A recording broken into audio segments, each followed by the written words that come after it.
O pesquisador Luiz Otávio Regazzini, da Unesp de São José do Rio Preto, fala sobre descoberta de novos fármacos. Ele e seus orientados buscam inovações na química medicinal, especialmente a partir da extração de compostos de origem natural, como plantas e raízes. No futuro, esses fármacos podem gerar novos antibióticos e até novos tratamentos contra alguns tipos de câncer.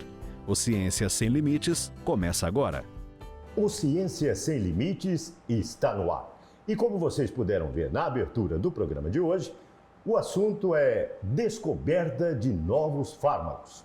Ao nosso lado está o professor e pesquisador Luiz Otávio Regazzini. Professor, prazer em tê-lo no Ciência Sem Limites. Prazer é nosso, a gente que agradece a visita de vocês aqui. Antes da gente começar a falar sobre descoberta de novos fármacos, eu gostaria que o senhor falasse um pouco sobre a sua trajetória acadêmica. Eu inicio minha trajetória acadêmica, eu sou farmacêutico, me formei em 2002 na Unesp de Araraquara. Depois eu fiz meu doutorado em Química, também na Unesp de Araraquara, pelo Instituto de Química, pós-doutorado por lá também. E aí iniciei minhas atividades aqui como docente em São José do Rio Preto, no IBILSE, em 2013, como professor assistente. Então toda a minha trajetória basicamente acadêmica foi feita dentro da Unesp, né? E tem pós-doc? Sim, tem um pós-doc também. No Brasil ou no exterior? Tem um pós-doc no Brasil. Perfeito. E esse ambiente, onde é que nós estamos aqui? Hoje aqui a gente está num laboratório, né, do Departamento de Química e Ciências Ambientais, do IBILSE. Aqui é o laboratório de antibióticos e quimioterápicos, né? Nesse espaço aqui é um espaço da química, né? Onde a gente busca aí moléculas, né, substâncias para diversas, né, para combate a diversas doenças. O que a química médico-medicinal estuda? Então, aqui é um dos lugares que a gente, né, tenta desenvolver a química medicinal. Química medicinal, ela é uma área da química, né, especializada em substâncias com atividade biológica, né, substâncias que sejam capazes aí de alterar um sistema biológico em diversos níveis, né? Por exemplo? Desde o nível de célula, né? Às vezes em um rato, às vezes no próprio ser humano. Então, química medicinal é essa parte, João, que a gente basicamente busca essas substâncias, entender essas substâncias, como elas agem, como elas conseguem combater doenças, né? Os efeitos adversos, muitas vezes essas moléculas também têm. Então, basicamente, o nosso laboratório é especializado nisso, em substâncias bioativas que podem, no seu caminhar, aí, ser algo importante para a sociedade, né? Para cura de doenças, para fins de diagnóstico, enfim. E a matéria-prima? Da onde vocês buscam essa matéria-prima? Ótimo. O nosso ponto de partida, a nossa inspiração, basicamente, é em substâncias que estão na natureza, né?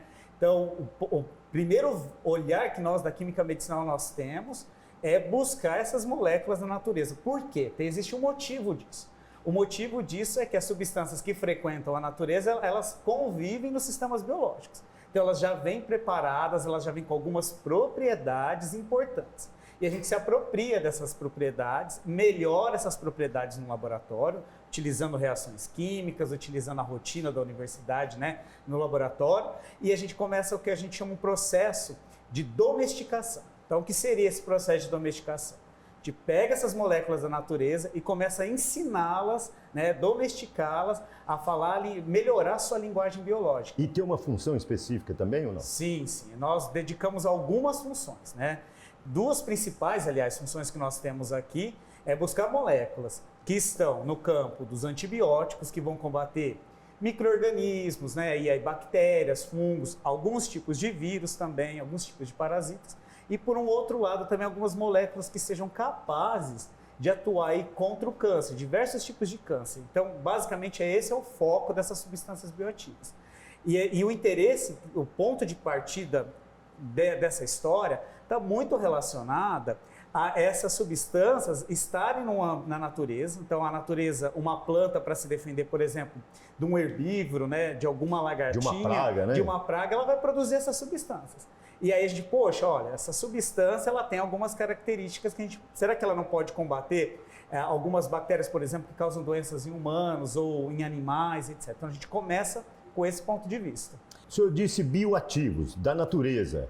de que parte da natureza? É da Mata Atlântica, é do Cerrado, é da floresta? Da onde vocês vão buscar esses princípios ativos? Olha, o laboratório aqui, ele tem uma visão bem global, né? Então a gente parte de olhares aí, tanto para a medicina, né, tradicional, medicina chinesa. Então tem várias substâncias que a gente vê que são utilizadas na medicina chinesa, na medicina indiana, né?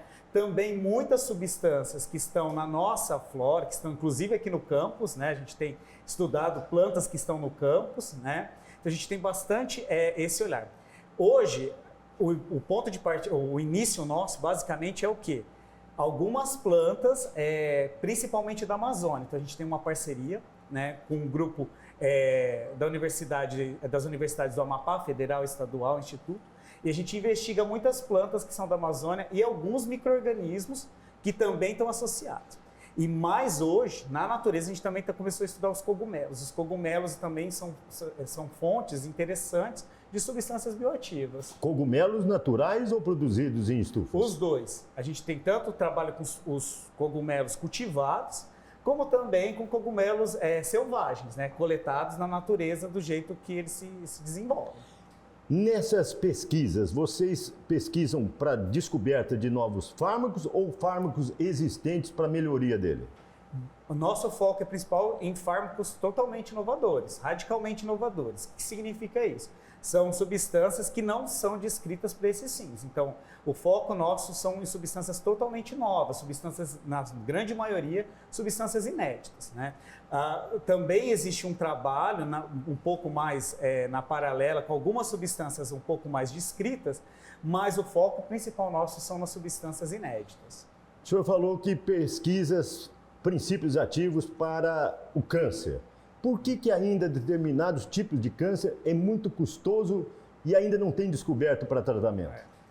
É incrível isso, né? O campo do câncer ele é fascinante, o combate ao câncer ele é fascinante, porque o câncer é um conjunto de doenças, né, extremamente complexo, né?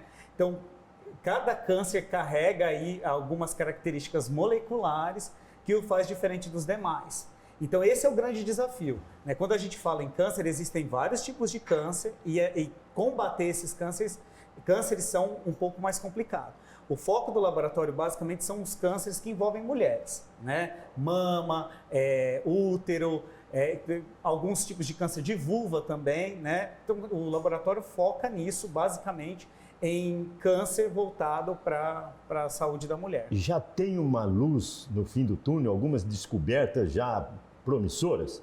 Mas não responde já, não. Nós vamos para um breve intervalo. No bloco seguinte, o professor Luiz Otávio Regazzini vai responder a essa pergunta sobre esse tema tão polêmico que é o câncer. Para você contactar o pesquisador, o e-mail dele está aparecendo aí na sua tela, luiz.regazzini@unesp.br. O Ciência Sem Limites volta já já.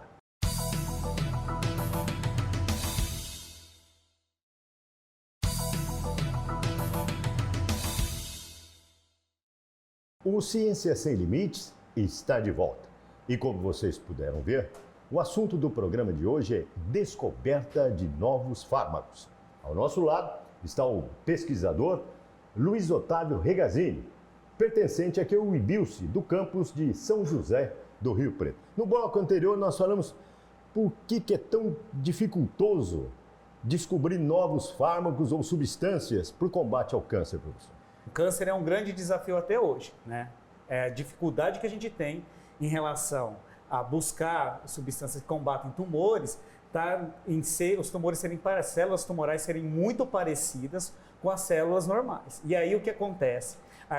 O grande desafio é buscar seletividade. O que é isso? É ter algo que combata as células tumorais, mas não combata as células normais. Um exemplo disso que a gente tem... Que ataque só as ruins. Só as ruins. E as boas fortaleçam. Isso, exatamente. O que acontece, um exemplo, quando tem um tratamento quimioterápico, existe queda do cabelo, né? Então isso é uma reação adversa, porque as células que estão relacionadas ao cabelo ali são atacadas também com o tratamento quimioterápico. E então, a imunidade cai também. Exatamente, que são células do sistema imunológico. Então o grande desafio é esse. Fazer uma bala que só atinja a célula tumoral e não atinja as células normais. para quem está nos vendo agora, já tem assim alguma perspectiva, pelo menos, de descoberta? Sim, a gente vem trabalhando aí fortemente nessa área, né? A gente descobriu algumas moléculas que são baseadas no açafrão, o açafrão que está na culinária do dia a dia. Existe uma substância lá que dá aquela cor amarela que é utilizada na culinária, né? Galinhada e tudo mais. Aquela substância que está lá chama curcumina. E nós temos vários trabalhos que nós estudamos moléculas parecidas com a curcumina, que são capazes de atuar em vários tipos de câncer e com um mecanismo aí de ação diferente dos antitumorais que a gente tem. Então, essas moléculas que a gente vem desenvolvendo aqui, elas vêm combatendo algumas proteínas que até então, dentro da célula tumoral, elas não eram combatidas com o tratamento convencional. Perfeito. O senhor dá aula na pós também, né? E tem vários orientados do seu laboratório. Sim, sim. Eles trabalham em que área? É do câncer? É na agricultura? Os seus orientados trabalham mais em qual área? Então, basicamente aqui, os alunos de pós-graduação, eles pertencem a 2 programas de pós-graduação. O programa de pós-graduação em Química e o programa de pós-graduação em Microbiologia.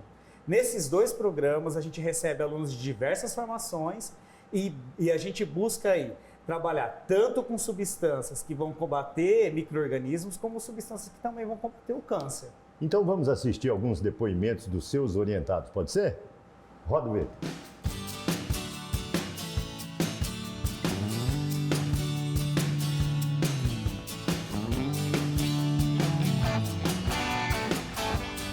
Eu trabalho aqui com o professor Luiz na área de Química Medicinal.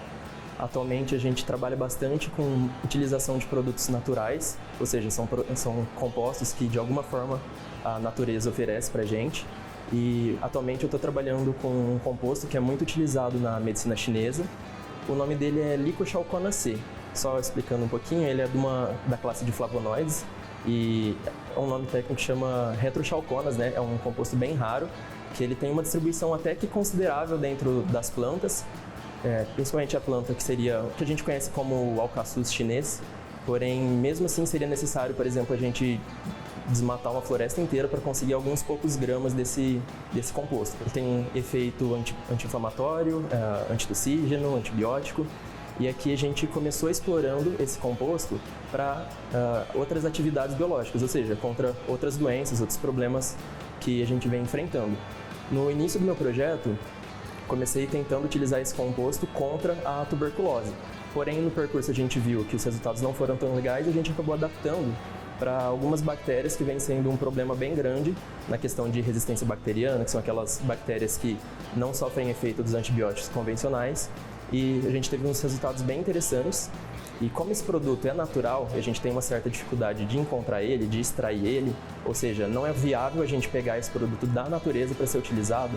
A gente aqui desenvolveu um método de produzir ele no laboratório. Então aqui a gente desenvolveu o que seria o modo de fabricação mais efetivo que é conhecido até então desse produto. E no longo desse percurso a gente acabou testando ele contra outros problemas, né, que são enfrentados principalmente pela medicina moderna.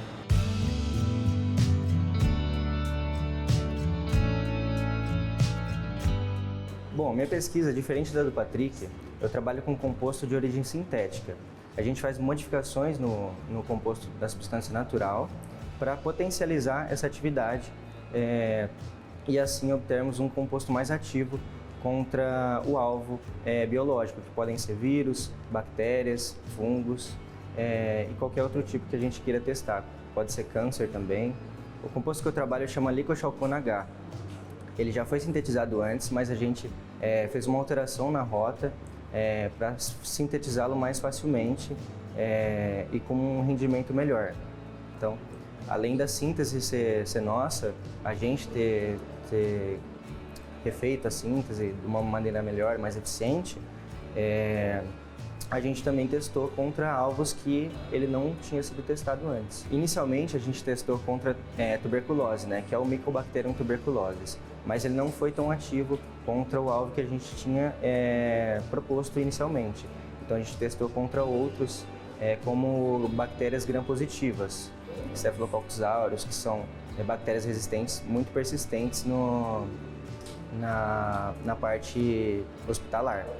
Então, a gente teve uma atividade consideravelmente boa E para H. pylori também, que é o Helicobacter pylori, que é uma bactéria que ataca o estômago. A gente teve um resultado muito bom também com um MIC de 3,9 microgramas por ml de concentração inibitória mínima. A concentração mínima que pode matar esse micobactéria, né, essa bactéria, do composto que eu estou testando. Essa concentração que a gente utiliza, ela foi testada também contra células humanas, onde não apresentou nenhum dano na estrutura celular humana. Então, dessa forma, a gente considera esse um composto seletivo, sendo necessário uma dose muito maior para oferecer algum risco à célula humana.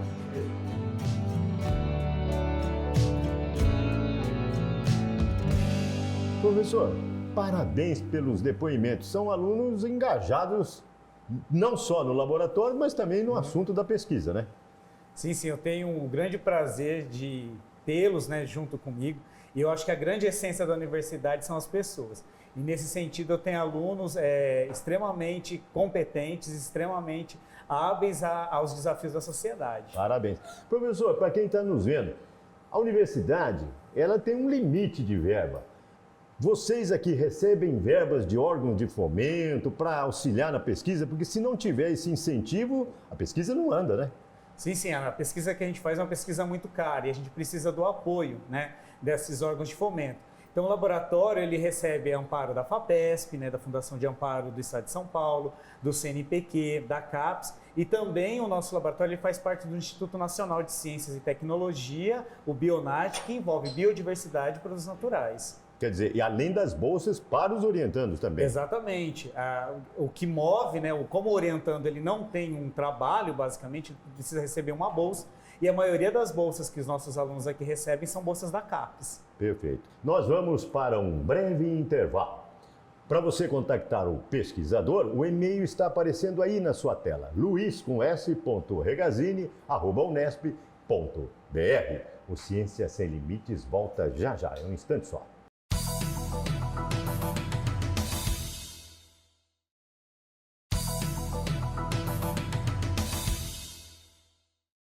O Ciência Sem Limites está de volta.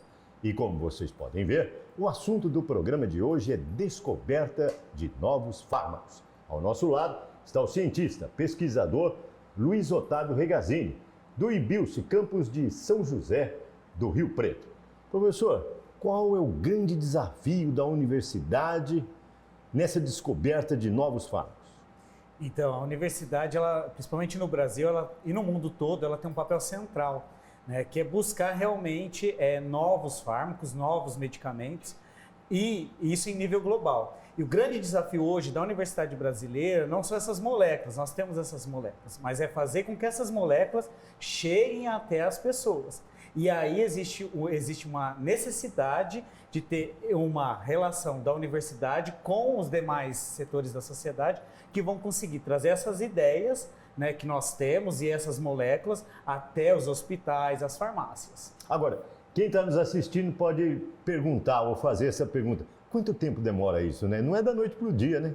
Sim, é o processo. São anos e anos, né? Exatamente. O processo é um processo demorado, em média aí, desde os primeiros passos dos fármacos até a chegada às pessoas, em média são 15 anos e aí na cifra de milhões de dólares. Então é um processo tanto que é necessário muito dinheiro, como também é muito necessário tempo e diversos tipos de profissionais. Agora, a indústria farmacêutica, ela se apropria de muitas pesquisas da universidade?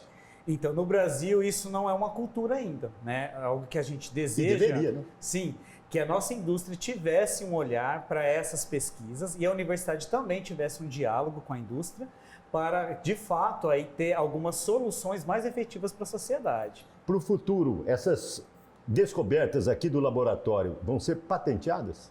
Sim, nós temos alguns exemplos já. Hoje o laboratório ele tem uma substância que ela está em estudo clínico, que a gente chama de estudo clínico. É uma substância que já está sendo aplicada em pacientes. Essa substância é uma substância para fins odontológicos. Então, o que a universidade hoje tem, a gente tem uma patente, né, depositada, e agora com essa finalização desses estudos odontológicos, a gente vai tentar licenciar essa patente, ou seja, abrir essa patente para que indústrias tenham interesse de entender melhor essa substância e levar ela para o mercado farmacêutico. E quem está nos assistindo pode perguntar, custa muito caro? Porque a universidade ela pesquisa modus operandi muito mais em conta do que a indústria farmacêutica, que só visa o lucro, né? Sim. O nosso foco principal são as doenças e a melhoria da qualidade de vida das pessoas. Esse é o foco da universidade e do nosso laboratório, né? Mas diante desse processo também existe a ideia de você ter, isso vai ser um produto, e como todo produto, ele tem um valor.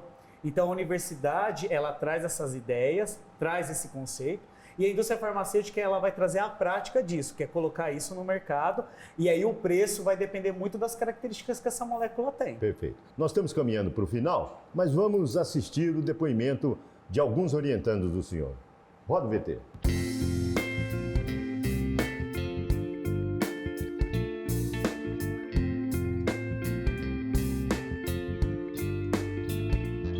Eu sou orientando do professor Luiz Otávio. Ele me orienta com compostos derivados da curcumina, que é basicamente um composto da cor amarela no açafrão. Esse composto derivado da curcumina, ele pode ser aplicado em fungos dermatófitos, que são esses fungos que causam micoses de pele. Então eu vou testar a atividade desses fungos, desse dermatófito, na pele, e como esse composto vai atuar na inibição dessa dermatofitose. A curcumina por si só, a do açafrão, ela já tem uma atividade antimicrobiana descrita, só que ela não é tão efetiva assim. Então a gente consegue modificar ela em laboratório e tornar ela mais efetiva, principalmente contra esses fungos dermatófitos que são muito comuns em países tropicais, como o Brasil, como a África também. Esses fungos dermatófitos, eles são dessas regiões mais tropicais, mais quentes, abafadas, úmidas, então eles causam essas infecções de pele. E a curcumina, ela tem uma atividade muito boa contra esse tipo de fungo.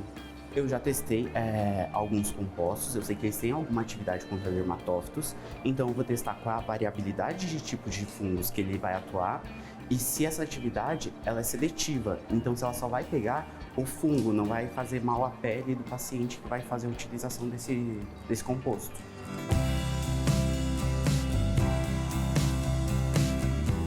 A minha pesquisa ela é baseada no composto que chama 3-hidroxicordoína, que é um composto sintético. Ele é baseado na 4-hidroxicordoína, que é um composto natural. E a 3-hidroxicordoína ela é inédita na literatura, só que já foi sintetizada aqui no laboratório. E a gente já fez testes com ela, e ela deu atividade contra Mycobacterium tuberculosis, que é a bactéria da tuberculose, que hoje em dia um grande desafio, né, achar um fármaco para tuberculose, porque é uma bactéria que ela é muito resistente e os fármacos que existem hoje, eles dão muitos efeitos colaterais. E essa acordoína 3-hidroxi também já deu atividade com a H. pylori, que é a bactéria do estômago. A gente já fez um ensaio, que é a concentração inibitória mínima, que é a concentração mínima necessária para conseguir inibir o crescimento dessa bactéria. E deu de 12 micromolar o resultado, que é um resultado bom, porque quanto menor a sua concentração inibitória mínima, melhor, porque ela consegue inibir com menos quantidade do produto que você está utilizando, seu composto. Mas a gente ainda, nas próximas etapas, a gente pretende fazer um teste de toxicidade para a gente conseguir avaliar certinho se ela é tóxica ao corpo humano.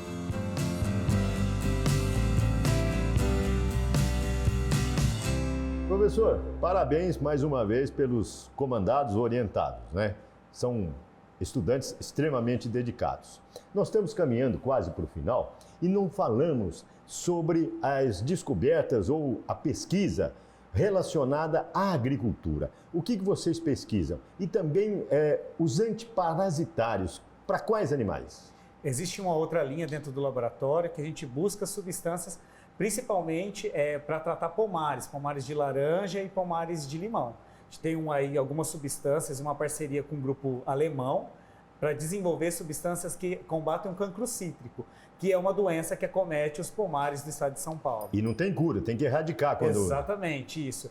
O que a gente tem hoje é um tratamento ineficaz, que tem mais de 100 anos à base de cobre, e o que a gente busca existem algumas moléculas que nós já temos, inclusive em trabalho de campo, que sejam capazes de mitigar esse cancro cítrico e, em algumas situações, até erradicar eles da planta. Já está aplicando? Já está em atividade? Sim, a gente tem um trabalho junto com o pessoal de um grupo alemão, e esse grupo alemão está desenvolvendo formulações para carregar essas substâncias em situações de campo. E na área animal? Na área animal, a gente tem uma parceria muito forte com a Embrapa de São Carlos, a Embrapa Pecuária, onde a gente desenvolve substâncias aí para combater carrapatos bovinos e também alguns parasitas de cabras. Vocês notaram que a vertente deste laboratório é muito grande, são várias frentes, né? Professor, o que eu não perguntei que o senhor gostaria de falar? Eu acho que a grande pergunta seria da minha satisfação em ser pesquisador, em ser professor, orientar esses jovens alunos, né, e procurar soluções para os problemas que o Brasil tem. Eu acho que essa é a grande pergunta, né? Todo o prazer que envolve todo esse trabalho. Para um cientista, quem está em casa nos vendo, para um cientista, uma descoberta de uma molécula, de um novo fármaco, essa satisfação, como é que é para o cientista isso?